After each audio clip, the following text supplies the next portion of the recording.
Well, welcome to our Hoover Virtual Policy Briefing Series.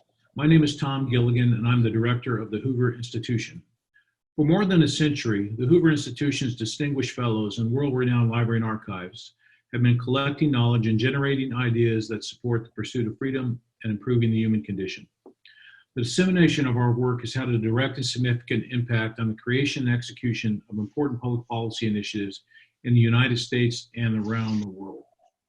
As we face a worldwide pandemic, innovative ideas that lead to actionable strategies are more important than ever. During this series, you will hear from our top scholars.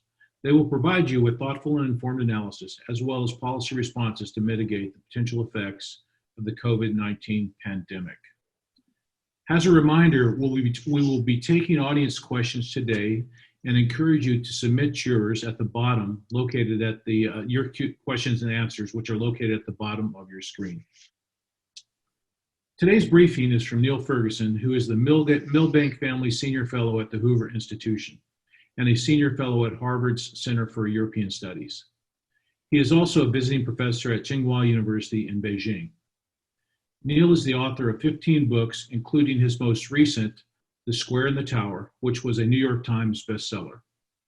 He is an award-winning filmmaker, having won an international Emmy for his PBS series, The Ascent of Money.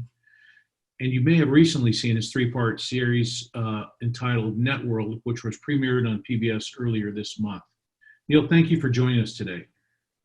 Pleasure to be with you, Tom, and with the audience. Great. You're a world-class historian. Will you tell us a bit about what history tells us about past pandemics and put this current pandemic in that context, if you will? Sure, Tom, with pleasure. One of the preoccupations of my career, dating back all the way to the 1990s, has been with networks and contagion takes many different forms. The most dramatic is when a pathogen spreads through our species and kills a large number of us. And this has happened on a number of occasions on a massive scale. So whenever some new pathogen comes along, you do need to consider the possibility that this is going to be one of those very rare but very devastating pandemics that we've seen in the past. The most famous that everybody's heard of, even if they've never studied it at school, is the Black Death of the mid-14th century, which swept across Eurasia in the 1340s, causing absolute devastation, with huge proportions of the population dying of the bubonic plague and pneumonic plague, which went with it. But much more recently than that, the world was swept by a mutant influenza virus that was in 1918-19 at the tail end of World War I. And that pandemic, which went pretty much global, not least thanks to large-scale troop movements, killed more people than the war itself. So in January, when I started to hear about a strange new virus in Wuhan, I paid attention because as an historian, little red lights were flashing in my head. I've always been somebody who's worried that we've made ourselves in some ways more vulnerable to a new pathogen by becoming so interconnected.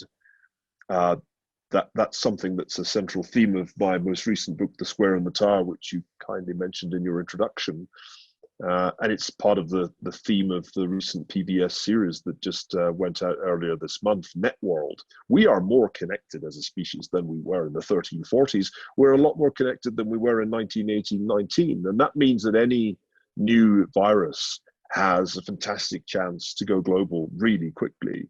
And that's what started to happen in January, and it may even have begun in December. So I think the lesson of history is be very afraid if something like this crops up in 2020, because whatever its properties, and you won't know immediately all the properties of the virus, if it's contagious, it will be very quickly in every country in the world and in every state of the United States. So that's exactly what's happened. The good news, and I don't want to petrify the audience too much, is that this isn't going to be the Black Death or the 1918-19 influenza pandemic in terms of its death toll. I'm fairly sure it won't be that bad. And there are a couple of reasons why I think it's different this time. The first is that if you just bear in mind the advances that medical science has made, we are better placed, really much better placed even than our grandfathers and great-grandfathers in 1918-19 to figure out the nature of the virus and to figure out a vaccine and to figure out a therapy. We will be able to do that in a startlingly short space of time, and by next year, perhaps at worst 18 months from now, there will be, I'm sure, a vaccine available against COVID-19. And so it won't be as something that becomes disastrously endemic. I think it becomes endemic, but manageably endemic in future years. The second thing, which is really important to emphasize, is that as far as we can make out at this point, although it's highly contagious, this virus, SARS-CoV-2, isn't as lethal as its relatively close relative SARS, or indeed MERS. Other coronaviruses have been much, much more lethal, killing much larger proportions of people who get it. Whereas what's striking about this new virus is its contagiousness is a function of its being carried by many people who get it but have no symptoms. And this proportion of people who are asymptomatic is one of the most fascinating numbers which we're trying to work out. There's reason to believe that up to 80% of people in Hubei province had the virus but were asymptomatic. I suspect that's probably a slightly larger proportion than it'll turn out to be worldwide, but certainly some substantial proportion of people who get COVID-19 don't have any symptoms and are fine. And that makes it very contagious, but it also makes it a lot less lethal than some other pathogens that we've had to reckon with in the recent and in the distant past. Yeah. The experience with viruses varied across countries quite dramatically. What do you make of the various policy responses you're seeing around the world? Which ones are effective? Which ones are least effective? Well, we can begin to make a judgment about that, Tom, because we have a sort of league table that I was just looking at earlier, based on the success of response of various countries. Up at the top are small countries who have every reason to defend themselves tenaciously: Israel and Taiwan. You'd also put in the top of the league table South Korea and Singapore too. And the key here, I think, is that countries who have traditionally faced many external threats tend to have rapid response systems, which are exactly what you need in the face of a new virus. Particularly those countries that went through the experience of SARS and MERS more recently, they learned that a new virus requires very rapid action so that you can identify people who have it and then use technology to contact trace the people that they've been in touch with. And so what happened, just to give one example, in South Korea was that although there was an outbreak there, with amazing speed they worked out who had it and who they'd been in contact with. They were able even to identify patient 31, who was one of the super spreaders, a woman who contracted COVID-19 and then managed to spread it to more than 1,000 people in just a matter of a few days. These super spreaders are part of a wider story that I've tried to tell in my more recent work. It's all about the social network. Half the battle here is understanding the virus and its properties, and we're struggling to do that. And half the battle is to understand the social networks that the virus attacks. And that has as big an impact on the ultimate death toll as the properties of the virus itself. Let me illustrate the point. Italy has had a really torrid time. It's had the most serious experience of any European country. It has one of the highest case fatality rates. That is the proportion of people confirmed as having the disease who die. It's something like 10% in Italy. And you might say, as I've heard some people say, oh, well, that's because the Italians are terribly incompetent and they don't know how to run hospitals. But that's actually very unfair. That is not at all a fair judgment. It's much more plausible, I think, that Italy's distinctive social networks, the relatively densely populated cities of northern Italy, the patterns of intergenerational cohabitation, which mean that grandparents see a lot more of their kids than probably American grandparents typically do. All of this explains why Italy was so hard hit. But I think you have to kind of take a step back and say there are two kinds of country. There were those that had a system in place to take immediate action at the first sign of trouble, and those that really dithered. And I'd put the United States in the camp of those who dithered, along with the United Kingdom and a number of other countries who really could have acted much earlier and therefore have contained the virus in the way that South Korea did. Yeah, thank you. For those of you just tuning in, I'm Tom Gilligan, and this is the Hoover Institution's virtual policy briefing with Niall Ferguson. Let's turn to the United States now, and we'll probably get more questions about the dithering, but where are we currently and what do we need to do going forward to address the threat of the virus? Well, it depends where you are, Tom. And if you're dialing in from New York, you're in the eye of the storm. The New York State is one of those states with the largest number of confirmed cases, where the hospitals are under the greatest strain. And it doesn't look like it's going to let up in the next couple of weeks. In fact, some projections I've seen anticipate that the pandemic in New York State will peak in about 2 weeks' time. Similar story next door in New Jersey. And there are a number of other states about which I think we should be concerned right now, including, for example, Florida. I think if you're sitting as I am in Montana, you're having a very different experience, because Montana, in common with many other heartland states, still has relatively few cases and no obvious strain in its hospitals. But it's early days, and one of the things that I want to emphasize on this call is that compared with Europe, we've done quite a bit less lockdown and quite a bit less social distancing in the country as a whole. Let me try and explain why I think this. I think in places where people were paying attention, for example, in California and New York, there was quite early social distancing. I think in the heartland states, there was, and in some cases still is, relatively much less. And you can tell this with a bunch of measures like foot traffic, which we can infer from smartphone data. It's not down dramatically in some cities in the way that it is in most European cities. There's still a lot of domestic air travel going on. People are still flying around, and the measures in place to quarantine somebody coming from New York State to another state are pretty flimsy at this point. So we've done quite a bit less social distancing and quite a bit less locking down than say Europe. And that means that this thing has quite a bit further to run in the US. I think we can expect to see exponential growth in cases in a whole bunch of states in the coming weeks. And it may not peak in, say, Florida until May, according to some projections that I was looking at yesterday. So I think we're in a very uncertain time. We don't really yet have a good handle on how many Americans have the virus, because we haven't done enough testing. And I think this has been one of our signal failures. The United States has grossly underperformed in testing compared with its peers. We still are behind South Korea on a per capita basis. And until we've really caught up on testing, we don't really know how many people have the virus and are fine.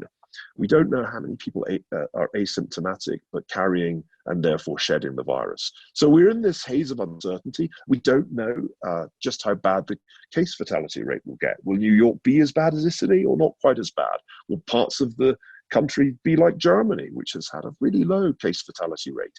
We don't know.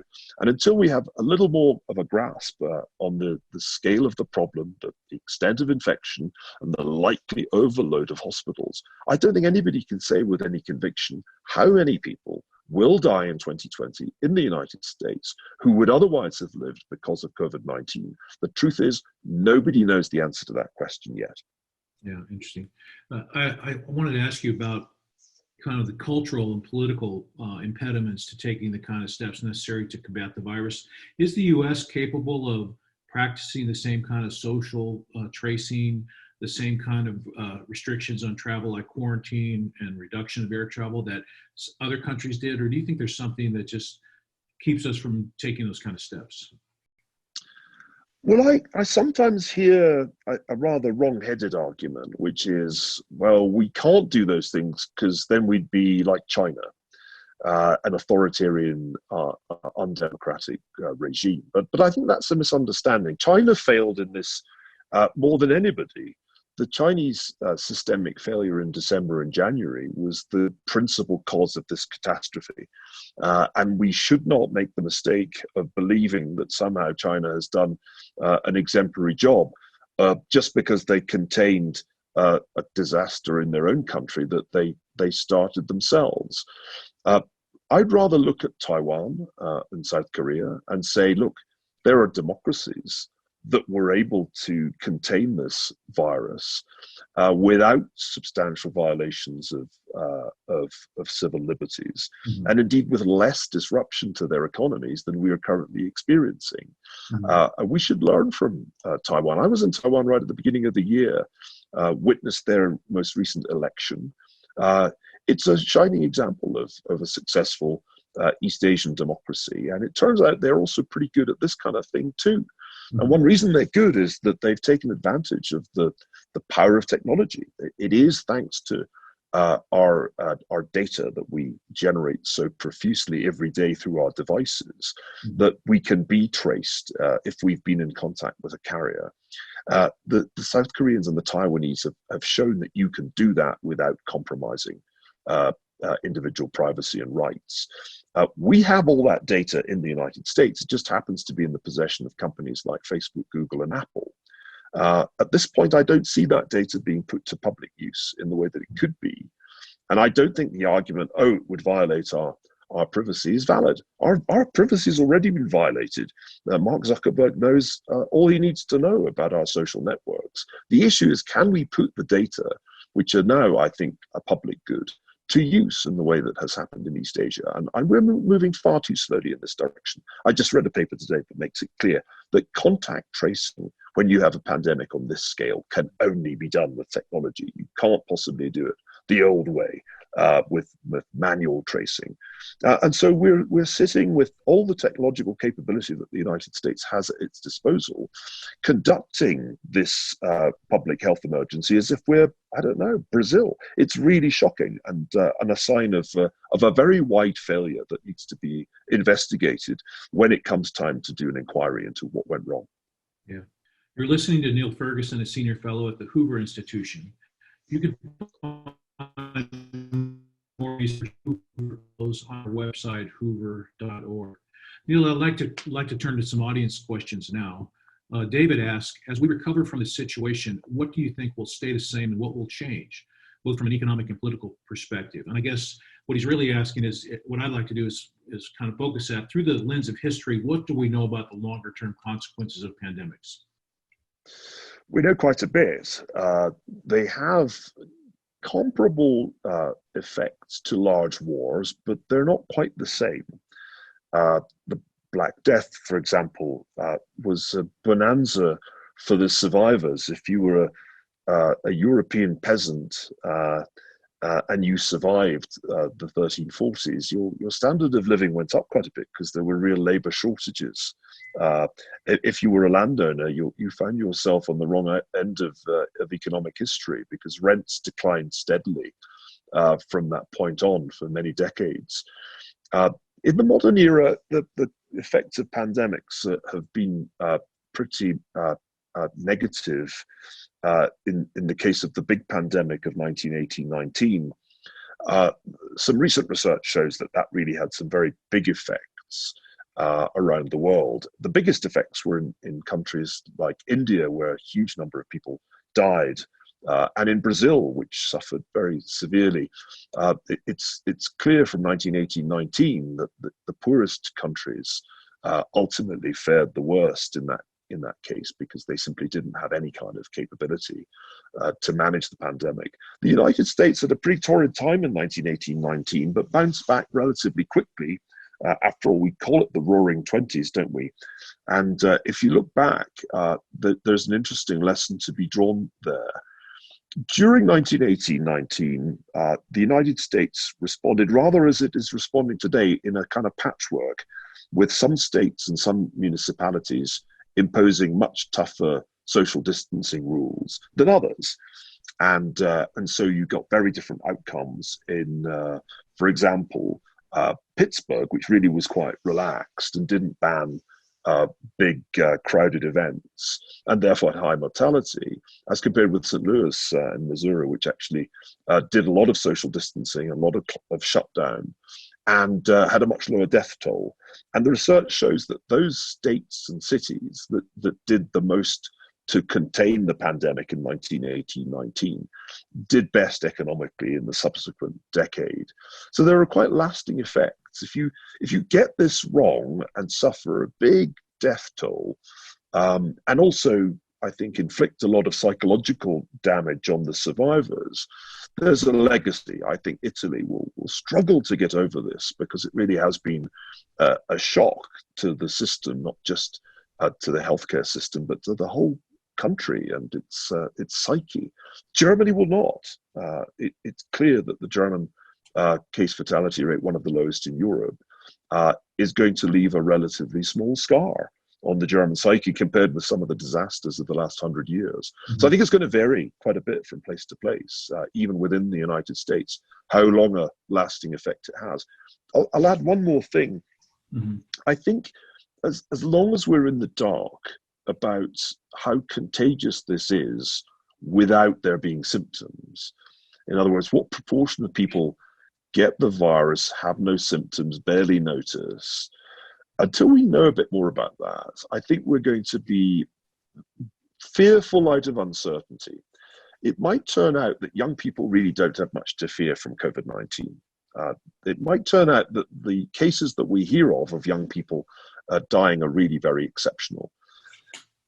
And if that's so, then the behavioral changes might be very generationally specific. Getting back to normal might be quite easy for my 20-year-old children, but harder for me, and very hard for my mother, who's 82. We may all have to change our behavior, but my sense is that it will be older people who will have to change their behavior more. And this goes beyond just not shaking hands anymore. You won't get me to shake your hand in future, I'm afraid. Sorry. And as for hugs, forget it.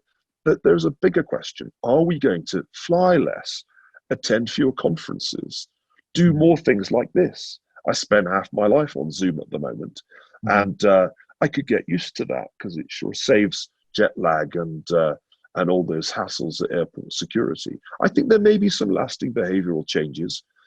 I'll add one last point. Sorry, long answer. I think the economic after effects are going to be bigger than the after effects of the pandemic itself. I think we are going to lose a lot of businesses in all of this. A lot of restaurants are never coming back. And so there's going to be a kind of economic legacy that will linger on, certainly into next year. Yeah. I want to stick with this question, and this kind of is a corollary that comes from Chris. Globalization and distributed supply chains are a hallmark of our networked world. Are there any lasting implications for that model that will flow from the pandemic? Are we going to get more regionalized and nationalized and less globalized? We were already moving in that direction, weren't we? Not just because of trade wars, but actually because changes in relative labor costs and advances in technology were allowing us to onshore, to bring back quite a bit of production. And I think on top of that now, there's a national security argument which has become much stronger for reducing our dependence on China for particularly pharmaceuticals, but really more broadly.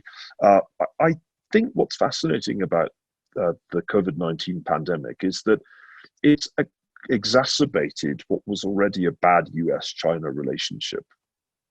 I wrote about a year ago that we were in Cold War II, that what I'd called Chimerica in 2007, the strange economic symbiosis between the US and China was over, and we were in the beginning of a new Cold War. Well, if the pandemic's done anything in US-China relations, it's been to make them worse.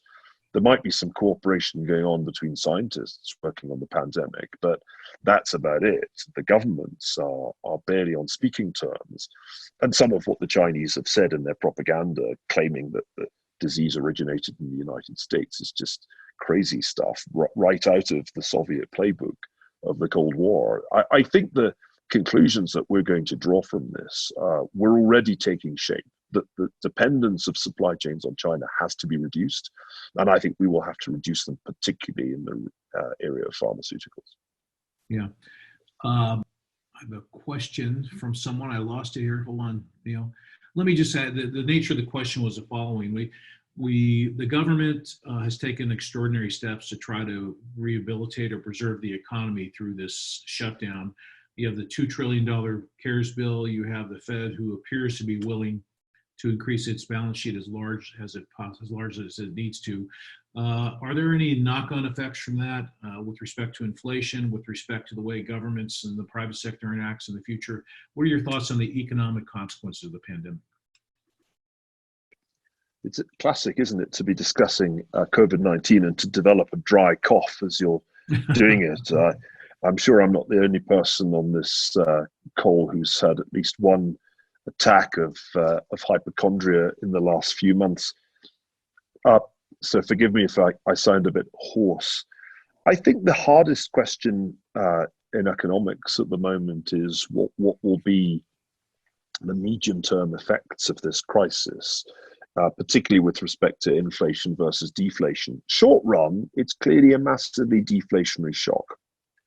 We are giving ourselves a bigger supply side shock, but also demand side shock than in 2008, 2009. And the effect in the short run is bound to be deflationary. It's hard to see how you could really have an inflationary atmosphere at a time when it's kind of rerunning 1929 to 32, but speeded up by a factor of 10. But if you look further ahead, I think there are some questions that are worth asking, and I read a nice Deutsche Bank paper about this just the other day. In the end, a pandemic is a relatively confined in time event. It's not something that runs and runs and runs in the way that the financial crisis ran and ran. Remember, the financial crisis was really about bank capital adequacy. And we still didn't really know if the European banks were adequately capitalized in 2012, 2013. Long after the crisis had begun in the US. Well, this pandemic will not be going on for years. It will be contained in terms either of herd immunity or of the advent of vaccination and therapies in around 12 to 18 months' time. And I think the main shock, even if there's more than one wave, will largely be confined to this year, 2020. It may even be that the pandemic will surprise to the downside in the United States for reasons I touched on earlier. We might actually find that we don't have massive excess mortality amongst elderly Americans in 2020. It might just be that the people who are carried off by COVID-19 would have been carried off by influenza or something else if there had not been COVID-19. And so we've done an enormous bazooka shot economically, both in monetary and fiscal terms in the last couple of weeks. The deficit was already large. $1 trillion was already going to be the deficit this year, near 5% of GDP. It's going to be like 15%, the way that Congress is going. And the Fed has done a bigger increase in its balance sheet size than it did in all the QEs of the Bernanke-Yellen era. If this turns out not to be the Black Death or 1918-19, if it turns out to be what President Trump said early on he thought it would be, nothing bigger than a regular flu season, a comment he was much criticized for, but could yet be right, we just don't know. If that's the case, then the bazooka will have been fired at a rather smaller target than warranted a bazooka. And as you know, Tom, from your military experience, you can't unfire a bazooka very easily. The shell doesn't go back inside it once you fired it. I think the challenge for policymakers could be in the second half of this year, how to wind all this down if it turns out that we've actually engaged in overkill. So I think this is a fascinating challenge. Short run, for sure, it's deeply deflationary. But you look ahead a year and you ask yourself, if we have a very rapid V-shaped recovery, and this turns out to have been rather less of a cataclysm than we were led to expect, then what? I mean, are we going to simply cancel a lot of this relief? Can Congress unwind it? What about the Fed? We learned in the financial crisis that actually ending QE is a lot harder than beginning it. What kind of a taper tantrum are we going to have to deal with in 2021? So I think we're in a very, very challenging environment. Rather, as after 2008, I said we were engaging in the fiscal and monetary policy of a war without the war. I think that's what's happening now. We're kind of running a fiscal and monetary policy, which if all you saw were the numbers, you'd think we were at war. Mm-hmm. We're not at war, except we're at war with a virus. And we don't yet know how long this virus, war against the virus will last, but it definitely won't be more than about a year. Yeah. David asked a fascinating question about knock-on or second wave effects of the virus. He asked, are there historical examples of a virus being recycled? That is, like we are seeing a reemergence of the virus in Asia. Related, are there ones that mutate and reinfect a population? Well, this is a question that's a little bit above my pay grade, but I'll have a go based on conversations I've had with people who are at the right pay grade, i.e. qualified medical scientists. A coronavirus is not capable of mutating that much. This is not, for example, like HIV, which actually mutates quite significantly. There are some strains, as you probably know if you've been reading about this, of COVID-19, of SARS-CoV-2, I should say, but it's actually, there's not that much variation because of the way this RNA-based virus replicates. It doesn't actually accidentally mutate through defective copying. So I think that the first point to make is there's not going to be a terrific mutation. The second point to make is that any mutation is likely to make it less, not more lethal on the basis of the experience of other similar viruses. And the third point is this whole question of resistance after infection. Now, this is a really controversial issue because we're still kind of in the dark. Reports coming out of China suggested that people could get COVID-19, appear to be clear, and then get it again. Most people I talk to who are really qualified in this area say that's unlikely, and this was probably just faulty testing. More likely, there is some kind of resistance once you've had the virus. The question is how long it lasts, and that's something nobody knows because we won't know for perhaps a year. We won't know whether resistance is something that stays with you for a long time or just for less than a year. We won't know if we're going to be getting COVID-19 on a regular basis. But I think once we have a vaccine against it, that vaccine should be pretty effective because it isn't really going to change too much with every passing year. Yeah. Here's an interesting question from Nicholas. Neil, and I know you've thought a lot about this, and this is about the flow of information and networked economy. He asks the following: how has the flow of information and misinformation affected pandemics and countries' responses to them? Are there any notable differences between how information spreads on Facebook about COVID-19 versus how information spread about the bubonic plague? Well, yes, they didn't have Facebook in the 1340s, obviously. But as I pointed out in The Square and the Tower, you don't need technology to have social networks. In fact, things can go viral in the sense that we often use with respect to the internet, even without the printing press. It's remarkable if you think back a long way in history how the great monotheistic religions of Christianity and Islam spread. It wasn't like there were large literate populations with the internet or even printed matter, and yet these ideas spread. So we know that ideas can spread as readily as viruses. You can think of biological viruses, ideological viruses, and digital viruses all having very similar behaviors. And they basically enter a social network, and they will go right through that network at varying speeds depending on the properties of the virus and the structure of the network. That's a general truth, I think, about the human species that goes right back to our very earliest times. Today, we have, as I think I said at the beginning, the biggest, fastest global network there's ever been. It's very much faster than the global network of the 1340s that spread the Black Death, and it's still a lot faster than the 1918-19 global network.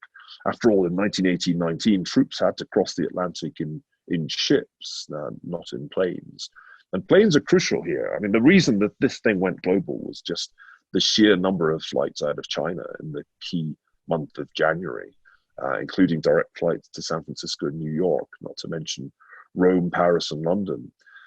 But equally, ideas can travel faster in our time and further than they ever did before. And as I tried to show in The Square and the Tower, unfortunately, because of the network architecture of network platforms like Facebook and Google, it is often sensational ideas, not necessarily true ones, that go viral fastest. So we've had a spate of misinformation and I think also some malicious disinformation about COVID-19 over the last few months. I'll give you just one example. An Australian website published a photograph of all the flights in the world. It was a sort of generic photograph of all flight paths, but it captioned it. This is a map of all the people who fled Wuhan before the lockdown was imposed. There was nothing of the kind, but it looked absolutely terrifying. It looked as if people from Wuhan had fled carrying the virus to pretty much every airport on the planet. And that erroneous or downright fake news spread very, very far before the BBC and others pointed out that it was actually fake news. There's a lot of this stuff around, and I spend a good deal of time combing through social media as well as respectable websites, because out there are some pretty important bits of research being published, but you have to sift for the gold amongst a whole lot of dross. And I've lost track of the number of patent remedies for COVID-19 I've read about in the last few weeks. It seems as if everybody out there has some grand theory of a cure for this disease. None of the scientific papers support the confident claims that are made in the social media space about anti-malarial remedies. I mean, this is the kind of time when you need to read very carefully and make sure that what you're reading comes from an authoritative and genuinely expert source. And I get the impression from what I see that not many people are that discriminating about this. Here's a question from our colleague, George Osborne. George wants to know who will emerge as the winners from this crisis, the populists or the experts? Maybe tell us what that question is about, Neil, too. That's a great question. I mean, the battle between populists and experts has been going on for some time. And in some ways, this is the moment of truth for both sides. In a way, the pandemic is the biggest challenge that governments around the world have faced since the financial crisis. It's bigger even than the great refugee crises that we've seen in recent years in Europe or in South America. And when you're faced with a really big crisis, the populist methods don't often work that well. Taking decisions on the basis of your gut. I have a feeling this is no worse than the regular seasonal flu. Is a risky approach, because what we know as experts about pandemics is that they have very fat-tailed distributions. You might be right. Maybe only 40,000 people will die because of COVID-19 in the United States this year, in which case those who said it was just the seasonal flu will say we were right. But we know that it could equally well be a much higher number than that, and indeed one of the key medical advisors to the US government acknowledged that it could be in the hundreds of thousands. We've even heard numbers as large as 1 million. An expert says, we don't know yet how many people are infected, and we don't know yet what the real mortality rate of COVID-19 is, as opposed to the case fatality rate. The real mortality rate of all the people who get it. And as long as we don't know that, we can't really answer the question definitively. All we can say is that it's governed by a power law, a bit like earthquakes. We can't really say how big it will be because it could be an order of magnitude larger than 40,000. That's a correct expert response. The danger is that experts, perhaps because of their expertise, are tempted into overconfident statements. I don't think it helped that my namesake, Niall Ferguson at Imperial College, for whom I've repeatedly been mistaken in the last few weeks, even though he spells his name N-E-I-L and not N-I-A-L-L, went from a scenario which implied a very large number of deaths in the US or the UK to one in which a very much smaller number were likely to die. Now, he would say, well, we changed the policy from herd immunity to suppression, and therefore the outcome's going to be much better because my advice was heeded. But for most lay people, they just got the impression he'd done a U-turn and tweaked a model, which in any case he wasn't apparently prepared to publish. I don't think that does expertise a huge amount of good. I don't think that Niall Ferguson communicated very well what it was that his model was implying. So I think it's not really obvious yet who's going to get the upper hand here. I think the president and other world leaders, I could include Jair Bolsonaro and even Boris Johnson in this, didn't honestly acknowledge at the outset that we were in the domain of uncertainty and it could be very bad indeed. We just didn't know. But I think equally some experts went from we don't know to it could be very bad to it will be very bad. And that's a mistake that experts often make. You know, when you're on a television interview, as I think you know, George, there's always a pressure to sound certain. You want to sound confident and not hesitant. Nobody likes answers that say, well, it could be 4,000, it could be 40,000, or it could be 400,000. That's the honest answer, but it's not a great TV answer. So I think both the leaders, the populists and the experts have made some missteps over the last couple of months. And the bottom line is, if the United States avoids being Italy, if it ends up with a death toll south of 100,000, if it turns out that excess mortality, that's to say the number of people who die this year as compared with last year, is not that great, then I think the populists will claim victory and they will accuse the experts of having been alarmist. That is a quite plausible scenario, I think, at this point. Thanks, Neil. Howard is interested in other thoughts that you might have on permanent shifts. If business models will be re-engineered to low-touch operations, what happens to lower-wage jobs? Similarly, does this prove a one-time extension of the U.S. safety net or a permanent change in how government is viewed in the U.S.? Two good questions to which I can only offer hesitant answers. I think that the enduring changes are unlikely to be that great. For the vast majority of workers, the option to work from home does not exist. And so those of us who have the luxury of being able to do our jobs in home offices, taking advantage of technology, may well do more of that. I certainly would love to think of a future in which I fly less and Zoom more. But that's just not an option for the great majority of people who are going to, I think, go back to work as soon as they possibly can in the way that they did before, washing their hands more regularly, not shaking hands and so forth. I don't think, in other words, that there's going to be a terrific alteration in our way of life. But your second question is a more challenging one. The argument that was made by a German economist named Adolf Wagner back in the late 19th century was that there was an inexorable law of rising state expenditure. Wagner observed that as countries became more advanced and cities became larger, the pressure to increase the provision of public goods grew politically.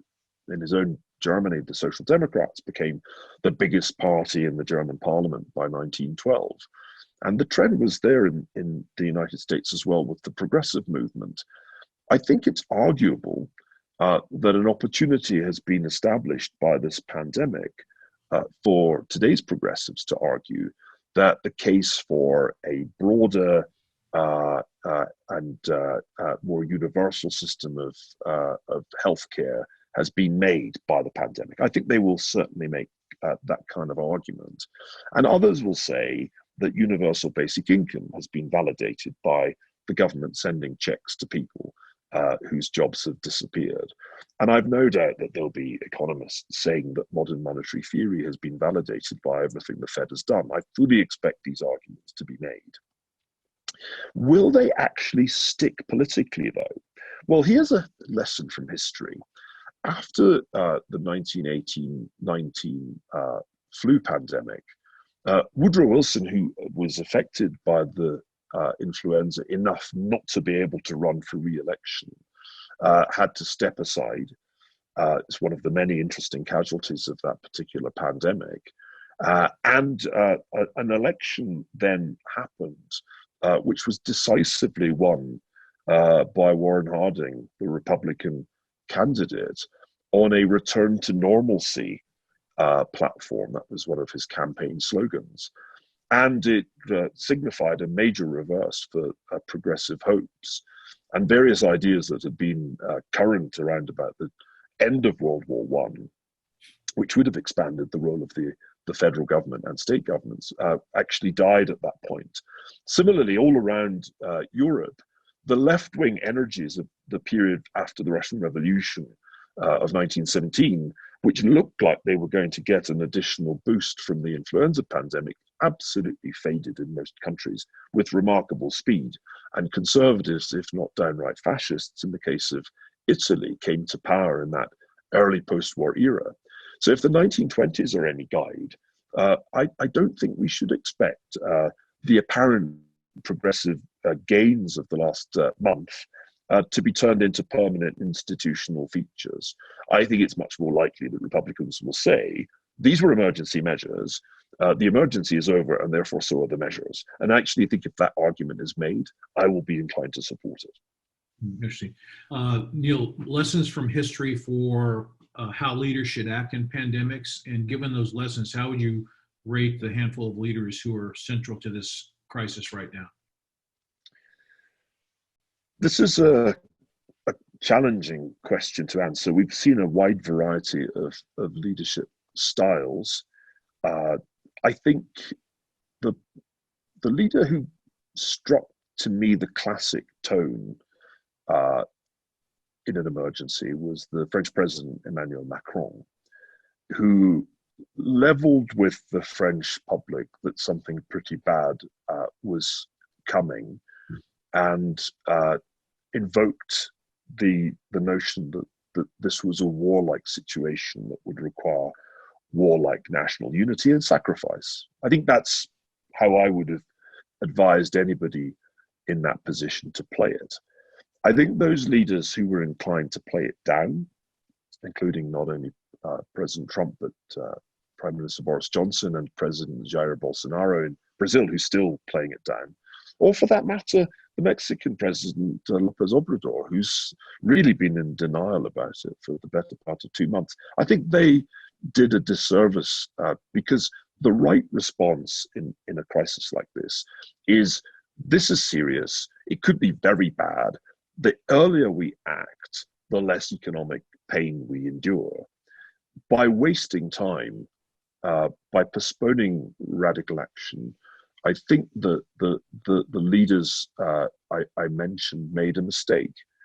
And even if it turns out not to be as bad as our worst fears, they shouldn't legitimately claim victory, because if it doesn't turn out too badly, it'll be because we finally got round to to testing, and we finally got round to social distancing. We finally got round to travel restrictions. We've done all those things too late.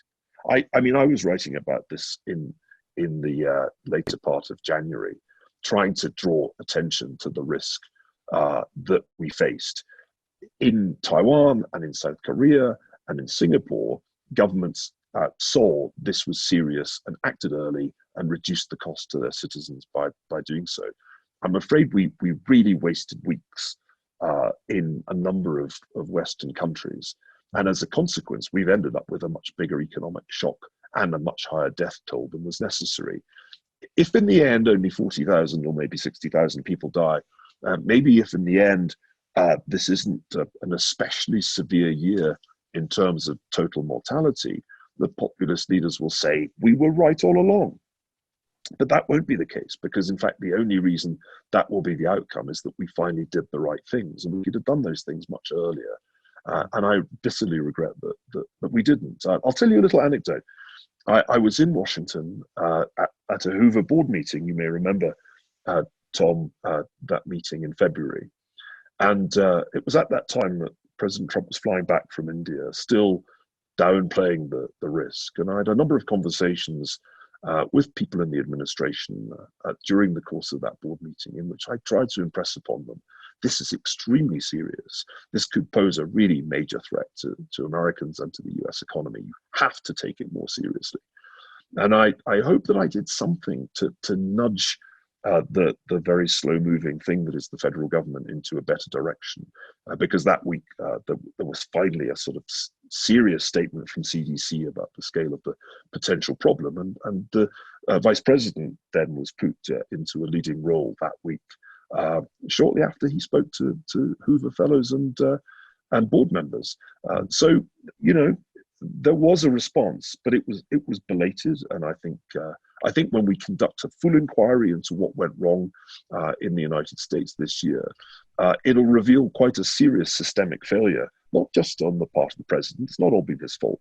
I think CDC failed in a whole range of ways. Why has the testing been so incredibly slow? Why are we lagging behind so many countries on a per capita basis? Why was it that contradictory arguments were made about masks? There's a whole range of questions that need to be asked about the public health response in the United States. We can't just pin this all on the president. There's been a more general failure. Mm-hmm. Great. Neil, we reached the end of the hour. I want to really thank you for your comments today. They've been very enlightening and informative. I'm sure the audience is really happy they attended. I want to remind everybody that our next virtual policy briefing will be Thursday, April 2nd at 11 a.m. Pacific and 2 p.m. Eastern, entitled COVID-19, China and the Political Fallout, with Michael Oslin and Lanhee Chen. Michael Oslin is a distinguished research fellow at the Hoover Institution. He specializes in current and historical U.S. policy in Asia and political and security issues in the Indo-Pacific region. Lanhee Chen is a research fellow at the Hoover Institution and director of domestic policy studies in the public policy program at Stanford University. In 2012, he was the policy director for Mitt Romney's presidential campaign and served as a senior appointee at the U.S. Department of Health and Human Services during the George W. Bush administration. You can join Thursday's briefing at the same link you signed in on today. If you are interested in learning more about the work of our fellows on the coronavirus, please go to our website, hoover.org, where we have a section dedicated to COVID-19 research. Again, I want to thank you for attending today's briefing, and I want to wish you a safe and healthy rest of the week. Goodbye.